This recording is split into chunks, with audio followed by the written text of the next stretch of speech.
করছে, কিন্তু সেগুলো পূরণ করেনি। তাই হচ্ছে আমরা আবার বসছি যাতে আমাদের দাবিগুলো পূরণ হয়। আমাদের দেশে পড়াশোনা করার জন্য আন্দোলন করতে হচ্ছে, এই ব্যাপারটা আমাদের জন্য একটু লজ্জাকর না? আমাদের মূলত এই আন্দোলনটা হচ্ছে আমাদের 8 দফার দাবির কারণে।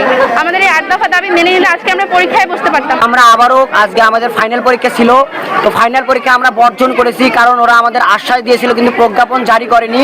যতদিন পর্যন্ত ওরা আমাদের প্রজ্ঞাপন জারি করবে না ততদিন পর্যন্ত আমরা পরীক্ষায় বসবো না। বাংলাদেশের 18টি আইটিআই একযোগে আমরা বন্ধ ঘোষণা করেছি এবং বর্জন করেছি এবং পুরো ক্যাম্পাস আমরা শাটডাউন করে দিয়েছি। আমাদের যে প্রথম দাবিটি সেটি হচ্ছে আমাদের উচ্চশিক্ষা গ্রহণের সুযোগ।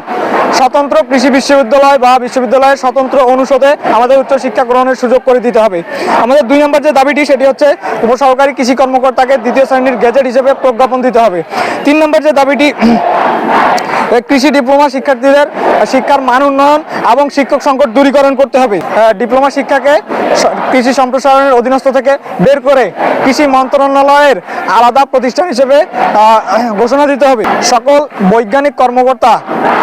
সকল সহকারী বৈজ্ঞানিক কর্মকর্তা পদটি শুধুমাত্র কৃষি ডিপ্লোমাধারীদের জন্য বরাদ্দ রাখতে হবে। আমাদের 6 নম্বর দাবিটি হচ্ছে ডিপ্লোমা শিক্ষার্থীদেরকে বেসরকারি চাকুরির ক্ষেত্রে ন্যূনতম 10ম গ্রেডের বেতন দেওয়ার জন্য সরকারের কাছে আমরা অনুরোধ করছি। আমাদের যে 7 নম্বর দাবিটি কৃষি ডিপ্লোমা শিক্ষার্থীদেরকে মাঠ সংযুক্তি ভাতা।